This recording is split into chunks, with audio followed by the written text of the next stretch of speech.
ಎಲ್ಲರಿಗೂ ನಮಸ್ಕಾರ. 9ನೇ ತರಗತಿ ಸಮಾಜ ವಿಜ್ಞಾನ ಮಾದರಿ ಪ್ರಶ್ನೆ ಪತ್ರಿಕೆ 3 2025-26 ಕೀ ಆನ್ಸರ್ಸ್. 9ನೇ ತರಗತಿಗೆ ಸಂಬಂಧಿಸಿದಂತೆ 2025-26ನೇ ಸಾಲಿನ ಸಮಾಜ ವಿಜ್ಞಾನ ವಿಷಯಕ್ಕೆ ಸಂಬಂಧಿಸಿದಂತೆ ಮಾದರಿ ಪ್ರಶ್ನೆ ಪತ್ರಿಕೆ 3 ನೋಡೋಣ. ಈಗಾಗಲೇ 2 ನಾವು ನೋಡಿದೆವು, ಈಗ 3ನೇ ಪ್ರಶ್ನೆ ಪತ್ರಿಕೆ ನೋಡೋಣ.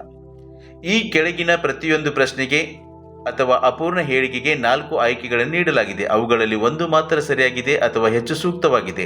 ಸರಿಯಾದ ಉತ್ತರವನ್ನು ಆರಿಸಿ ಪೂರ್ಣ ಉತ್ತರವನ್ನು ಅದರ ಕ್ರಮಾಕ್ಷರದೊಂದಿಗೆ ಬರೆಯಿರಿ.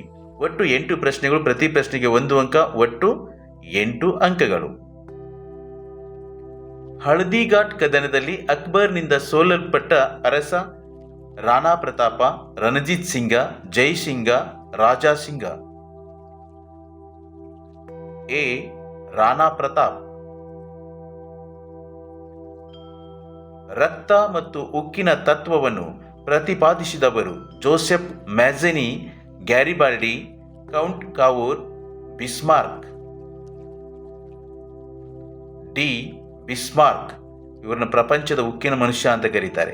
ಪ್ರಾದೇಶಿಕ ಸೇನಾ ದಿನವಾಗಿ ಆಚರಿಸುವುದು October 9, January 26, October 8, December 4. A. October 9. ನಗರ ಸಮುದಾಯದ ಪ್ರಮುಖ ಲಕ್ಷಣ ಸಾಮಾಜಿಕ ವೈವಿಧ್ಯತೆ, ಚಿಕ್ಕ ಗಾತ್ರ, ಕೃಷಿಯ ಪ್ರಾಧಾನ್ಯತೆ, ಸಾಮಾಜಿಕ ಐಕ್ಯತೆ. ಎ. ಸಾಮಾಜಿಕ ವೈವಿಧ್ಯತೆ. ಕರ್ನಾಟಕದಲ್ಲಿ ಮೊದಲ ಜಲವಿದ್ಯುತ್ ಯೋಜನೆಯ ಪ್ರಮುಖ ಉದ್ದೇಶ ಕೈಗಾರಿಕೆ, ಕೋಲಾರದ ಚಿನ್ನದ ಗಣಿಗೆ ಸರಬರಾಜು, ರಸ್ತೆಗಳ ವಿದ್ಯುದ್ದೀಕರಣ, ರೈಲು ಮಾರ್ಗಕ್ಕಾಗಿ. ಬಿ. ಕೋಲಾರದ ಚಿನ್ನದ ಗಣಿಗೆ ಸರಬರಾಜು. ಹತ್ತಿಯು ಈ ವಿಧದ ವ್ಯವಸಾಯಕ್ಕೆ ಉದಾಹರಣೆಯಾಗಿದೆ. ತೋಟಗಾರಿಕಾ ಬೇಸಾಯ, ಮಿಶ್ರ ಬೇಸಾಯ, ನೆಡುತೋಪು ಬೇಸಾಯ, ವಾಣಿಜ್ಯ ಬೇಸಾಯ. ಡಿ. ವಾಣಿಜ್ಯ ಬೇಸಾಯ. ವಸ್ತು ವಿನಿಮಯ ಪದ್ಧತಿಯು ಹಣದ ಸಹಾಯದಿಂದ ಕೊಳ್ಳುವುದು ಮತ್ತು ಮಾರುವುದು, ಸರಕುಗಳನ್ನು ಸರಕುಗಳಿಗೆ ವಿನಿಮಯ ಮಾಡುವುದು, ಕಾಗದ ಹಣವನ್ನು ಬಳಸುವುದು, ಬ್ಯಾಂಕಿಂಗ್ ವ್ಯವಹಾರ ಮಾಡುವುದು. ಇದರಲ್ಲಿ ಸರಿಯಾದ ಉತ್ತರವನ್ನು ಆಯ್ಕೆ ಮಾಡಬೇಕಾಗುತ್ತೆ. ವಸ್ತು ವಿನಿಮಯ ಪದ್ಧತಿ ಅಂದರೆ ಏನಂತ? ಬಿ. ಸರಕುಗಳನ್ನು ಸರಕುಗಳಿಗೆ ವಿನಿಮಯ ಮಾಡುವುದು. ಇದನ್ನು ನಾವೇನಂತ ಕರೀತೇವೆ? ವಸ್ತು ವಿನಿಮಯ ಪದ್ಧತಿ ಅಂತ ಕರೀತೇವೆ. 1 ಕೋಟಿಗಿಂತ ಕಡಿಮೆ ಮೌಲ್ಯದ ದೂರುಗಳನ್ನು ಸ್ವೀಕರಿಸುವ ಗ್ರಾಹಕ ವೇದಿಕೆ ರಾಜ್ಯ ಆಯೋಗ, ಜಿಲ್ಲಾ ಆಯೋಗ, ರಾಷ್ಟ್ರೀಯ ಆಯೋಗ, ಅಂತಾರಾಷ್ಟ್ರೀಯ ಆಯೋಗ. ಬಿ. ಜಿಲ್ಲಾ ಆಯೋಗ.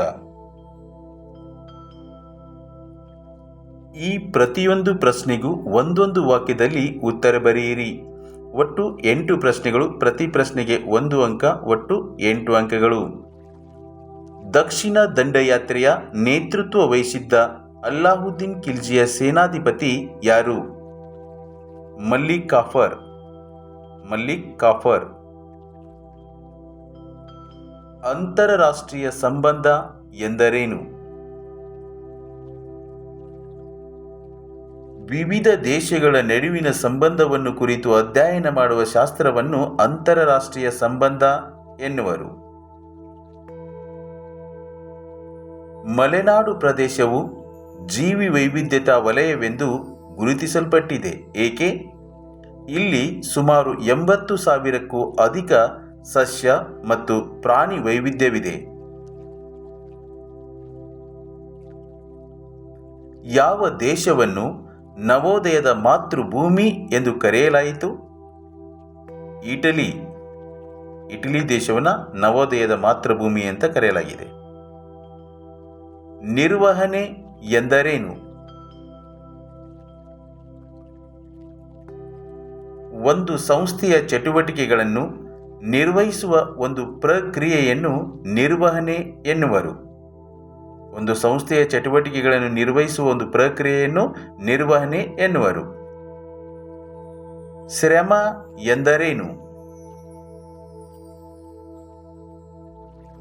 ಹಣದ ಪ್ರತಿಫಲಕ್ಕಾಗಿ ಮಾಡುವ ದುಡಿಮೆಯನ್ನು ಶ್ರಮ ಎನ್ನುವರು. ಹಣದ ಪ್ರತಿಫಲಕ್ಕಾಗಿ ಮಾಡುವ ದುಡಿಮೆಯನ್ನು ಶ್ರಮ ಎನ್ನುವರು. ನಗರಗಳಲ್ಲಿ ಸಾಮಾಜಿಕ ವೈವಿಧ್ಯತೆ ಕಂಡುಬರಲು ಕಾರಣವೇನು? ಜನರ ವಿವಿಧ ಸಾಂಸ್ಕೃತಿಕ ಮತ್ತು ಸಾಮಾಜಿಕ ಹಿನ್ನೆಲೆಗಳು. ಜನರ ವಿವಿಧ ಸಾಂಸ್ಕೃತಿಕ ಮತ್ತು ಸಾಮಾಜಿಕ ಹಿನ್ನೆಲೆಗಳು. ಮಾನವ ಸ್ವತಂತ್ರವಾಗಿ ಜನಿಸಿದ, ಆದರೆ ಎಲ್ಲೆಲ್ಲೂ ಸರಪಳಿಗಳಿಂದ ಬಂಧಿಸಲ್ಪಟ್ಟಿದ್ದಾನೆ. ಈ ಪ್ರಸಿದ್ಧ ಹೇಳಿಕೆಯನ್ನು ನೀಡಿದವರು ಯಾರು? ರೂಸೋ. ಈ ಒಂದು ಹೇಳಿಕೆಯನ್ನು ನೀಡಿದವರು ರೂಸೋ. ಈ ಪ್ರತಿಯೊಂದು ಪ್ರಶ್ನೆಗೂ 2ರಿಂದ 4 ವಾಕ್ಯಗಳಲ್ಲಿ ಅಥವಾ ಅಂಶಗಳಲ್ಲಿ ಉತ್ತರಿಸಿ. ಒಟ್ಟು 8 ಪ್ರಶ್ನೆಗಳು, ಪ್ರತಿ ಪ್ರಶ್ನೆಗೆ 2 ಅಂಕಗಳು, ಒಟ್ಟು 16 ಅಂಕಗಳು. ರಾಷ್ಟ್ರಾಧ್ಯಕ್ಷರ ವಿವೇಚನಾಧಿಕಾರವನ್ನು ವಿವರಿಸಿ. ಸಾರ್ವತ್ರಿಕ ಚುನಾವಣೆಯಲ್ಲಿ ಲೋಕಸಭೆಯಲ್ಲಿ ಯಾವುದೇ ಪಕ್ಷ ಸ್ಪಷ್ಟ ಬಹುಮತ ಪಡೆಯದಿದ್ದಾಗ ಯಾವುದೇ ಪಕ್ಷದ ನಾಯಕನನ್ನು ಸರ್ಕಾರ ರಚಿಸುವಂತೆ ಆಮಂತ್ರಿಸುವ ಅಧಿಕಾರ. ಸಂಸತ್ತು ಅಂಗೀಕರಿಸಿದ ಮಸೂದೆಯನ್ನು ರಾಷ್ಟ್ರಾಧ್ಯಕ್ಷರ ಒಪ್ಪಿಗೆಗೆ ಕಳುಹಿಸಿದಾಗ ಅದನ್ನು ಪರಿಶೀಲನೆಗೆ ಹಿಂದಿರುಗಿಸುವ ಅಧಿಕಾರ. ಅಥವಾ ಅಂತ ಒಂದು ಪ್ರಶ್ನೆ ಅದ. ಉಚ್ಚ ನ್ಯಾಯಾಲಯದ ಕಾರ್ಯಗಳನ್ನು ವಿವರಿಸಿ. ಉಚ್ಚ ಅಂದರೆ ಶ್ರೇಷ್ಠ ನ್ಯಾಯಾಲಯ, ಹೈಕೋರ್ಟ್. ನಾಗರಿಕ, ಅಪರಾಧ ಮತ್ತು ಮುಂತಾದ ವಿವಾದಗಳನ್ನು ಇತ್ಯರ್ಥಪಡಿಸುವುದು. ಅಧೀನ ನ್ಯಾಯಾಲಯಗಳ ಮೇಲ್ಮನವಿಗಳನ್ನು ಸ್ವೀಕರಿಸಿ ಇತ್ಯರ್ಥಪಡಿಸುವುದು. ಅಧೀನ ನ್ಯಾಯಾಲಯಗಳ ಕಾರ್ಯಚಟುವಟಿಕೆಗಳನ್ನು ಮೇಲ್ವಿಚಾರಣೆ ಮಾಡುವುದು. ಸಾಮಾಜೀಕರಣದ ಪ್ರಮುಖ ನಿಯೋಗಿಗಳು ಯಾವುವು?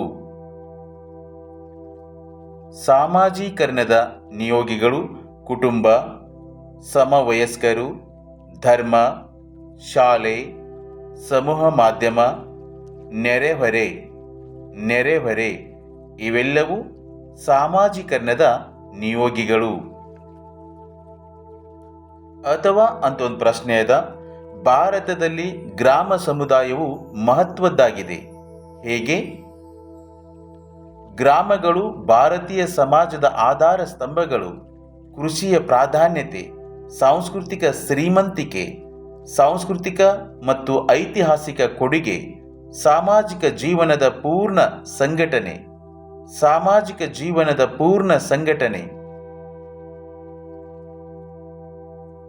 ಕುತುಬುದ್ದೀನ್ ಐಬಕ್ನ ಸಾಧನೆಗಳನ್ನು ಸಂಕ್ಷಿಪ್ತವಾಗಿ ವಿವರಿಸಿ.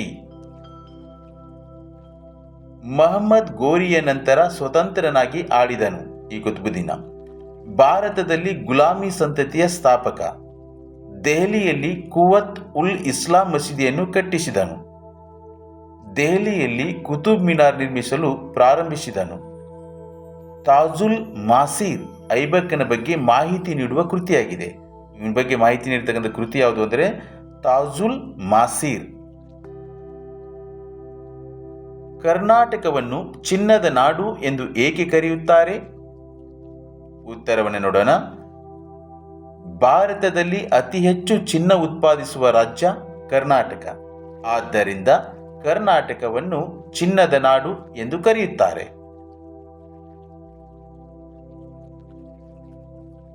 ಭಾರತದ ಅರ್ಥವ್ಯವಸ್ಥೆಯ ವಲಯಗಳನ್ನು ಹೆಸರಿಸಿ. ಭಾರತದ ಅರ್ಥವ್ಯವಸ್ಥೆಯಲ್ಲಿ 3 ವಲಯಗಳು. ಒಂದು ಪ್ರಾಥಮಿಕ ವಲಯ, ದ್ವಿತೀಯ ವಲಯ, ತೃತೀಯ ವಲಯ. ಮಾರುಕಟ್ಟೆಯ ಸರಕಿನ ಆಧಾರದ ಮೇಲೆ ವಿಂಗಡಣೆಯನ್ನು ವಿಶ್ಲೇಷಿಸಿ. ಸರಕಿನ ಮಾರುಕಟ್ಟೆ, ಹಣಕಾಸು ಮಾರುಕಟ್ಟೆ, ಬಂಡವಾಳ ಮಾರುಕಟ್ಟೆ. ಒಟ್ಟು ಇಲ್ಲಿ ಸರಕಿನ ಆಧಾರದ ಮೇಲೆ 3 ರೀತಿಯಾಗಿ ವಿಂಗಡಿಸಲಾಗಿದೆ. ಸೂಫಿ ಸಂತರು ಯಾರು? ಅವರ ಬೋಧನೆಗಳು ಯಾವುವು? ಸೂಫ್ ಎಂಬ ಒರಟಾದ ಉಣ್ಣೆಯ ಬಟ್ಟೆಗಳನ್ನು ಧರಿಸುತ್ತಿದ್ದ ಮುಸ್ಲಿಂ ಸಂತರನ್ನು ಸೂಫಿಗಳು ಎಂದು ಕರೆಯುತ್ತಾರೆ. ಪ್ರೀತಿ ಮತ್ತು ಭಕ್ತಿಯ ಮೂಲಕ ದೇವರನ್ನು ತಲುಪಲು ಸಾಧ್ಯ ಅಂತ ಹೇಳ್ತಾರೆ ಅವರು. ಎಲ್ಲ ವರ್ಗದ ಜನರನ್ನು ಗೌರವಿಸುವುದು. ಭಕ್ತಿಯಿಂದ ತುಂಬಿದ ನೃತ್ಯ ಮತ್ತು ಸಂಗೀತವು ನಮ್ಮನ್ನು ದೇವರ ಹತ್ತಿರ ತರುತ್ತದೆ. ಸೂಫಿ ಸಂತರು ಹೇಳ್ತಾರೆ, ಭಕ್ತಿಯಿಂದ ತುಂಬಿದ ನೃತ್ಯ ಮತ್ತು ಸಂಗೀತವು ನಮ್ಮನ್ನು ದೇವರ ಹತ್ತಿರ ತರುತ್ತದೆ. ಪ್ರವಾಸೋದ್ಯಮ ಬೆಳವಣಿಗೆಗೆ ಅಗತ್ಯವಿರುವ ಸಂಗತಿಗಳನ್ನು ವಿಶ್ಲೇಷಿಸಿ. ಮೂಲಭೂತ ಸೌಕರ್ಯ, ಸ್ವಚ್ಛತೆ, ವೈದ್ಯಕೀಯ ಸೌಲಭ್ಯ, ಮಾರ್ಗದರ್ಶನ, ರಕ್ಷಣೆ, ಸೂಕ್ತ ಸಾರಿಗೆ ಸೌಲಭ್ಯ. ಈ ಪ್ರತಿಯೊಂದು ಪ್ರಶ್ನೆಗೂ 6 ವಾಕ್ಯಗಳಲ್ಲಿ ಅಥವಾ ಅಂಶಗಳಲ್ಲಿ ಉತ್ತರಿಸಿ. ಒಟ್ಟು 9 ಪ್ರಶ್ನೆಗಳು, ಪ್ರತಿ ಪ್ರಶ್ನೆಗೆ 3 ಅಂಕಗಳು, ಒಟ್ಟು 27 ಅಂಕಗಳು. ಶಂಕರಾಚಾರ್ಯರು ಪ್ರತಿಪಾದಿಸಿದ ತತ್ವಗಳು ಯಾವುವು? ಶಂಕರಾಚಾರ್ಯರು ಅದ್ವೈತ ಸಿದ್ಧಾಂತವನ್ನು ಪ್ರತಿಪಾದಿಸಿದರು. ಅದ್ವೈತ ಎಂದರೆ ಏಕ ಅಥವಾ ಒಂದೇ ಎಂದರ್ಥ. ಜೀವಾತ್ಮ ಮತ್ತು ಪರಮಾತ್ಮ ಎರಡೂ ಒಂದೇ. ಜಗತ್ತು ಮಾಯೆ, ಬ್ರಹ್ಮ ಮಾತ್ರ ಸತ್ಯ ಎಂದು ಹೇಳಿದರು. ಜ್ಞಾನ ಮಾರ್ಗದಿಂದ ನಮ್ಮ ಜೀವಾತ್ಮವನ್ನು ಬ್ರಹ್ಮನೊಡನೆ ವಿಲೀನಗೊಳಿಸಬೇಕು. ಇವರು ಜ್ಞಾನ ಮಾರ್ಗದ ಪ್ರತಿಪಾದಕರಾಗಿದ್ದಾರೆ. ಶಂಕರಾಚಾರ್ಯರು ಜ್ಞಾನ ಮಾರ್ಗದ ಪ್ರತಿಪಾದಕರಾಗಿದ್ದಾರೆ. ಅಥವಾ ಅಂತ ಒಂದು ಪ್ರಶ್ನೆ ಇದೆ. ಬಸವಣ್ಣನವರು ಮಾಡಿದ ಕಲ್ಯಾಣ ಕಾರ್ಯಗಳು ಯಾವುವು? ಬಸವಣ್ಣನವರು ಮಾಡಿದ ಕಲ್ಯಾಣ ಕಾರ್ಯಗಳು: ಸಮಾಜದಲ್ಲಿ ಸಮಾನತೆ ಮೂಡಿಸಿದರು, ಕರ್ನಾಟಕದ ಸಂಸ್ಕೃತಿಯನ್ನು ವಿಶ್ವವ್ಯಾಪಿ ಮಾಡಿದರು, ಕಲ್ಯಾಣದಲ್ಲಿ ಅನುಭವ ಮಂಟಪ ಸ್ಥಾಪಿಸಿದರು, ವಚನಗಳನ್ನು ರಚಿಸಿದರು, ದುಡಿಮೆಯ ಸಂಸ್ಕೃತಿ ಬೆಳೆಸಿದರು, ಅಸ್ಪೃಶ್ಯತೆಯನ್ನು ವಿರೋಧಿಸಿದರು. ಕರ್ನಾಟಕದ ಪ್ರಮುಖ ಬಂದರುಗಳನ್ನು ಹೆಸರಿಸಿ. ಉತ್ತರವನ್ನು ನೋಡೋಣ. ಕರ್ನಾಟಕದಲ್ಲಿರುವ ಬಂದರುಗಳು: ನವಮಂಗಳೂರು, ಮಲ್ಪೆ, ಕುಂದಾಪುರ, ಭಟ್ಕಳ, ಹೊನ್ನಾವರ, ಬೇಲೇಕೇರಿ, ಕಾರವಾರ. ಇನ್ನೂ ಅನೇಕ ಬಂದರುಗಳು ಕೂಡ ಇವೆ. ಇವು ಬಹಳ ಪ್ರಮುಖವಾಗಿರ್ತಕ್ಕಂಥ ಬಂದರುಗಳು. ಅಥವಾ ಅಂತ ಒಂದು ಪ್ರಶ್ನೆ ಇದೆ. ಭೂ ಬಳಕೆಯ ಮೇಲೆ ಪ್ರಭಾವ ಬೀರುವ ಅಂಶಗಳು ಯಾವುವು? ಭೂ ಬಳಕೆಯ ಮೇಲೆ ಪ್ರಭಾವ ಬೀರುವ ಅಂಶಗಳು: ಭೂ ಸ್ವರೂಪಗಳು, ವಾಯುಗುಣ, ಮಣ್ಣಿನ ಲಕ್ಷಣಗಳು, ಭೂ ಹಿಡುವಳಿ, ಜನಸಂಖ್ಯೆ, ಜನರ ಮನೋಭಾವ, ಸಾಮಾಜಿಕ ಪರಿಸ್ಥಿತಿ, ಮಾರುಕಟ್ಟೆ, ನೀರಾವರಿ ಸೌಲಭ್ಯ, ಭೂ ಒಡೆತನ. ಭಾರತೀಯ ರಿಸರ್ವ್ ಬ್ಯಾಂಕಿನ ಕಾರ್ಯಗಳು ಯಾವುವು? ಉತ್ತರವನ್ನು ನೋಡೋಣ. ಭಾರತೀಯ ರಿಸರ್ವ್ ಬ್ಯಾಂಕಿನ ಕಾರ್ಯಗಳು: ನೋಟು ಚಲಾವಣೆ, ಸರ್ಕಾರದ ಬ್ಯಾಂಕು, ಬ್ಯಾಂಕುಗಳ ಬ್ಯಾಂಕು, ರಾಷ್ಟ್ರೀಯ ಸಂದಾಯ ಕಚೇರಿಯಾಗಿ ಕಾರ್ಯನಿರ್ವಹಣೆ, ಸಾಲ ನಿಯಂತ್ರಣ, ವಿದೇಶಿ ವಿನಿಮಯ, ಬ್ಯಾಂಕಿಂಗ್ ಹವ್ಯಾಸದ ಅಭಿವೃದ್ಧಿ, ಕೃಷಿಗಾಗಿ ಸೌಲಭ್ಯಗಳು. ಅಥವಾ ಅಂತ ಒಂದು ಪ್ರಶ್ನೆ ಅದ. ಉತ್ಪಾದನಾ ಶ್ರಮವು ಪುನರುತ್ಪಾದನಾ ಶ್ರಮಕ್ಕಿಂತ ಹೇಗೆ ಭಿನ್ನವಾಗಿದೆ? ಯಾವ ಶ್ರಮವು ತುಷ್ಟಿಗುಣವನ್ನು ಸೃಷ್ಟಿಸುತ್ತದೆಯೋ ಅಥವಾ ಆದಾಯವನ್ನು ಗಳಿಸುವಲ್ಲಿ ನಿರತವಾಗಿದೆಯೋ ಅದು ಉತ್ಪಾದಕ ಶ್ರಮ.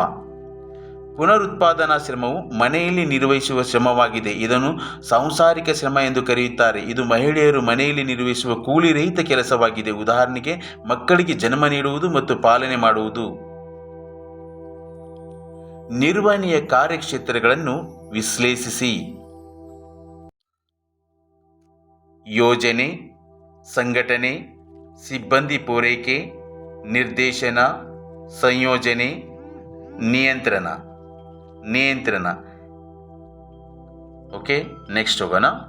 ಅಥವಾ ಅಂತ ಒಂದು ಪ್ರಶ್ನೆ ಅದ. ಗ್ರಾಹಕರ ಹಕ್ಕುಗಳನ್ನು ಚರ್ಚಿಸಿರಿ.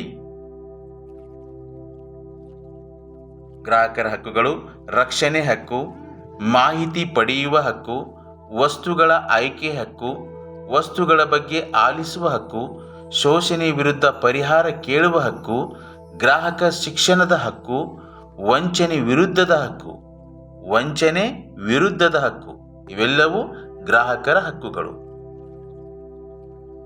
ಅಕ್ಬರನ ಆಡಳಿತ ವ್ಯವಸ್ಥೆಯನ್ನು ವಿವರಿಸಿ.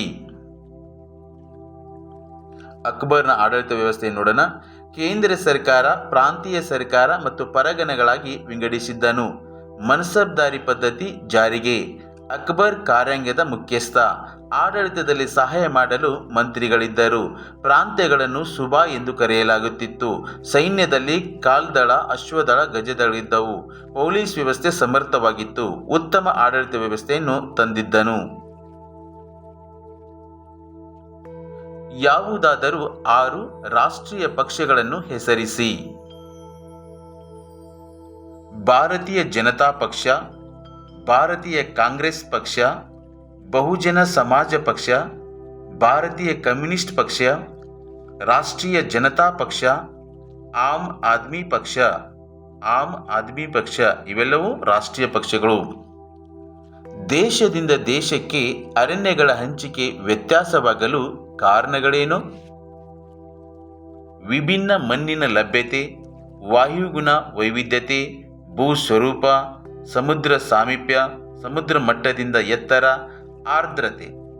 ಎಲ್ಲ ಕಾರಣಗಳಿಂದ ಸ್ಥಳದಿಂದ ಸ್ಥಳಕ್ಕೆ ಅರಣ್ಯ ವ್ಯತ್ಯಾಸವಾಗುತ್ತೆ. ಪ್ರವಾದಿ ಮೊಹಮ್ಮದರ ಜೀವನ ಬಗ್ಗೆ ಟಿಪ್ಪಣಿ ಬರೆಯಿರಿ. ಮೊಹಮ್ಮದ್ ಪೈಗಂಬರರ ಜೀವನ. ಇವರು ಸಾಮಾನ್ಯ ಶಕ 570ರಲ್ಲಿ ಮೆಕ್ಕಾದಲ್ಲಿ ಜನಿಸಿದರು. ಅವರ ತಂದೆ ಅಬ್ದುಲ್ಲಾ ಹಾಗೂ ತಾಯಿ ಅಮೀನಾ. ಇವರು ಬಾಲ್ಯದಲ್ಲಿ ತಂದೆ ತಾಯಿಗಳನ್ನು ಕಳೆದುಕೊಂಡರು. ಇವರು ಚಿಕ್ಕಪ್ಪನ ಆಶ್ರಯದಲ್ಲಿ ಬೆಳೆದರು. ಇವರು ಪ್ರಾರಂಭದಲ್ಲಿ ಕುರಿ ಕಾಯುತ್ತಿದ್ದರು. ಇವರು ಶ್ರೀಮಂತ ವಿಧವೆ ಖದೀಜರನ್ನು ಮದುವೆಯಾದರು. ಇವರಿಗೆ 2 ಪುತ್ರರು ಹಾಗೂ 4 ಪುತ್ರಿಯರು ಇದ್ದರು. ಆಧುನಿಕ ಕುಟುಂಬ ವ್ಯವಸ್ಥೆಯ ಪ್ರಮುಖ ಲಕ್ಷಣಗಳನ್ನು ತಿಳಿಸಿ. ಆಧುನಿಕತೆ, ಸಂಕೀರ್ಣತೆ, ಚಿಕ್ಕ ಗಾತ್ರ, ಸಡಿಲ ಸಾಮಾಜಿಕ ನಿಯಂತ್ರಣ, ಸದಸ್ಯರ ಹೆಚ್ಚಿನ ಸ್ವಾತಂತ್ರ್ಯ, ಆರ್ಥಿಕ ಸ್ವಾತಂತ್ರ್ಯ ಇವೆಲ್ಲವೂ ಆಧುನಿಕ ಕುಟುಂಬ ವ್ಯವಸ್ಥೆಯ ಪ್ರಮುಖ ಲಕ್ಷಣಗಳು. ಈ ಪ್ರತಿಯೊಂದು ಪ್ರಶ್ನೆಗೂ 8 ವಾಕ್ಯಗಳಲ್ಲಿ ಅಥವಾ ಅಂಶಗಳಲ್ಲಿ ಉತ್ತರಿಸಿ. ಒಟ್ಟು 4 ಪ್ರಶ್ನೆಗಳು. ಪ್ರತಿ ಪ್ರಶ್ನೆಗೆ 4 ಅಂಕಗಳು. ಒಟ್ಟು 16 ಅಂಕಗಳು. ಪುನರುಜ್ಜೀವನಕ್ಕೆ ಕಾರಣಗಳನ್ನು ವಿವರಿಸಿರಿ. ಮನುಷ್ಯವಾದ ಬೆಳೆಯಿತು, ಸಾಹಿತ್ಯ ಬೆಳೆಯಿತು, ಆರ್ಥಿಕ ಜೀವನದಲ್ಲಿ ಬದಲಾವಣೆ, ಸಾಮಾಜಿಕ ಜೀವನದಲ್ಲಿ ಬದಲಾವಣೆ, ಕೈಗಾರಿಕೆಗಳು ಅಭಿವೃದ್ಧಿ, ಸಾಮಾಜಿಕ ಸಂಬಂಧಗಳಲ್ಲಿ ಬದಲಾವಣೆ, ಶ್ರೇಷ್ಠ ಸಂಸ್ಕೃತಿ ಬೆಳೆಯಿತು, ವಿದ್ವಾಂಸರು ಇಟಲಿಗೆ ವಲಸೆ ಬಂದರು. ಅಥವಾ ಅಂತ ಒಂದು ಪ್ರಶ್ನೆ ಇದೆ. ಪುನರುಜ್ಜೀವನ ಕಾಲದ ವಿಜ್ಞಾನವು ಆಧುನಿಕ ವಿಜ್ಞಾನದ ಬೆಳವಣಿಗೆಗೆ ಕಾರಣವಾಯಿತು ಸಮರ್ಥಿಸಿ. ಆಧುನಿಕ ವಿಜ್ಞಾನವು ಜನ್ಮ ತಾಳಿತು.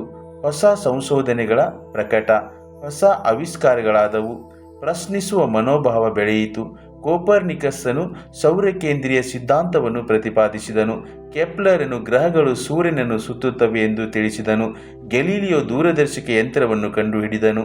ನ್ಯೂಟನ್ನನು ಗುರುತ್ವಾಕರ್ಷಣೆಯ ನಿಯಮಗಳನ್ನು ಕಂಡುಹಿಡಿದನು. ಕೈಗಾರಿಕೆಗಳ ಸ್ಥಾನೀಕರಣಕ್ಕೆ ಅಗತ್ಯವಾದ ಅಂಶಗಳನ್ನು ಪಟ್ಟಿ ಮಾಡಿ. ಉತ್ತರವನ್ನು ನೋಡೋಣ. ಕೈಗಾರಿಕೆಗಳ ಸ್ಥಾನೀಕರಣದ ಮೇಲೆ ಪ್ರಭಾವ ಬೀರುವ ಅಂಶಗಳು: ಕಚ್ಚಾ ವಸ್ತುಗಳು, ಶಕ್ತಿ ಸಂಪನ್ಮೂಲಗಳು, ಮಾರುಕಟ್ಟೆ, ಸಂಚಾರ ಸೌಲಭ್ಯ, ಕಾರ್ಮಿಕರ ಪೂರೈಕೆ, ಬಂದರುಗಳ ಸೌಲಭ್ಯ, ಭೂಮಿ ದೊರೆಯುವಿಕೆ, ತಾಂತ್ರಿಕತೆ, ಸರ್ಕಾರದ ನೀತಿ ನಿಯಮಗಳು.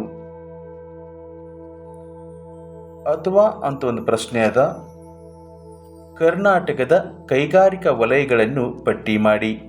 ಬೆಂಗಳೂರು, ಕೋಲಾರ, ತುಮಕೂರು ಕೈಗಾರಿಕಾ ವಲಯ, ಬೆಳಗಾವಿ, ಧಾರವಾಡ ಕೈಗಾರಿಕಾ ವಲಯ, ದಕ್ಷಿಣ ಕನ್ನಡ, ಉಡುಪಿ ಕೈಗಾರಿಕಾ ವಲಯ, ಬಳ್ಳಾರಿ, ರಾಯಚೂರು, ಕೊಪ್ಪಳ ಕೈಗಾರಿಕಾ ವಲಯ, ಮೈಸೂರು, ಮಂಡ್ಯ ಕೈಗಾರಿಕಾ ವಲಯ. ಇವೆಲ್ಲವೂ ಕರ್ನಾಟಕದಲ್ಲಿರುವ ಪ್ರಮುಖ ಕೈಗಾರಿಕಾ ವಲಯಗಳು. ಮೊಹಮ್ಮದ್ ಗವಾನನು ಬಹಮನಿ ರಾಜ್ಯದಲ್ಲಿ ಉತ್ತಮ ಪ್ರಧಾನಮಂತ್ರಿ. ಹೇಗೆ? ಮೊಹಮ್ಮದ್ ಗವಾನನು ಬಹಮನಿ ರಾಜ್ಯದ ಉತ್ತಮ ಪ್ರಧಾನಮಂತ್ರಿ. ಇವನು ನಿಷ್ಠೆ, ನಿಸ್ವಾರ್ಥತೆಯಿಂದ ಆಳ್ವಿಕೆ ನಡೆಸಿದನು. ಇವನು ಬಹಮನಿ ರಾಜ್ಯವನ್ನು ಉನ್ನತ ಮಟ್ಟಕ್ಕೆ ಕೊಂಡೊಯ್ದನು. ಹುಮಾಯೂನ್, ನಿಜಾಮ್ ಶಾ, 3ನೇ ಮೊಹಮ್ಮದ್ ಶಾನ ಕಾಲದಲ್ಲಿ ಮಂತ್ರಿ ಮತ್ತು ಪ್ರಧಾನಮಂತ್ರಿಯಾಗಿ ಸೇವೆ ಸಲ್ಲಿಸಿದನು. ಇವನು ಬಹಮನಿ ರಾಜ್ಯದ ಕೀರ್ತಿಯನ್ನು ಹೆಚ್ಚಿಸಿದನು. ಇವನು ಕೊಂಕಣ, ಗೋವಾ ಮತ್ತು ಬೆಳಗಾವಿಯನ್ನು ವಶಪಡಿಸಿಕೊಂಡನು. ಕೊಂಡವೀಡು ಪ್ರದೇಶವನ್ನು ವಶಪಡಿಸಿಕೊಂಡನು. ಸಾಮಾನ್ಯ ಶಕ 1481ರಲ್ಲಿ ಕಂಚಿಯ ಮೇಲೆ ದಾಳಿ ಮಾಡಿ ಅಪಾರ ಸಂಪತ್ತನ್ನು ಸಂಪತ್ತನ್ನು ಲೂಟಿ ಮಾಡಿದನು. ಇವನು ಬಹಮನಿ ರಾಜ್ಯದ ಸರ್ವತೋಮುಖ ಅಭಿವೃದ್ಧಿಗೆ ಕಾರಣನಾದನು. ಭಾರತದ ಪೌರರು ಪಾಲಿಸಬೇಕಾದ ಮೂಲಭೂತ ಕರ್ತವ್ಯಗಳಾವವು? ಮೂಲಭೂತ ಕರ್ತವ್ಯಗಳು ಒಟ್ಟು 11 ಕರ್ತವ್ಯಗಳಿವೆ. 51A ಸಂವಿಧಾನ, ರಾಷ್ಟ್ರಗೀತೆ, ರಾಷ್ಟ್ರಧ್ವಜವನ್ನು ಗೌರವಿಸುವುದು. 51B ವಿಧಿ ಹೇಳುತ್ತೆ, ಇದು ಸ್ವಾತಂತ್ರ್ಯ ಸಂಗ್ರಾಮ ದೇಗಳನ್ನು ಗೌರವಿಸುವುದು. 51C ಭಾರತದ ಸಮಗ್ರತೆಯನ್ನು ಕಾಪಾಡುವುದು. 51D ದೇಶವನ್ನು ರಕ್ಷಿಸುವುದು. 51E ದೇಶದಲ್ಲಿ ಭ್ರಾತೃತ್ವ ಮನೋಭಾವ ಹೊಂದುವುದು. 51F ದೇಶದ ಸಂಸ್ಕೃತಿ ಪರಂಪರೆ ಗೌರವಿಸುವುದು ಮತ್ತು ರಕ್ಷಿಸುವುದು. 51G ದೇಶದ ಪರಿಸರ ಸಂರಕ್ಷಿಸುವುದು. 51H ವೈಜ್ಞಾನಿಕ ಮನೋಭಾವ ಬೆಳೆಸುವುದು. 51I ಸಾರ್ವಜನಿಕ ಸ್ವತ್ತನ್ನು ರಕ್ಷಿಸುವುದು. 51J ರಾಷ್ಟ್ರವನ್ನು ಪ್ರತಿನಿಧಿಸುವುದು. 51K 6 ರಿಂದ 14 ವರ್ಷದ ಮಕ್ಕಳಿಗೆ ಪೋಷಕರು ಶಿಕ್ಷಣ ನೀಡುವ ಕರ್ತವ್ಯ.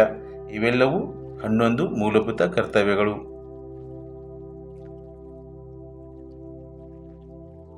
ಈ ಕೆಳಗಿನವುಗಳಲ್ಲಿ ಯಾವುದಾದರೂ 5 ನಿಮಗೆ ಕೊಟ್ಟಿರುವ ಕರ್ನಾಟಕ ನಕ್ಷೆಯಲ್ಲಿ ಗುರುತಿಸಿ. ಅಂದರೆ ಈ 5 ಸ್ಥಳಗಳನ್ನು ಗುರುತಿಸಬೇಕು.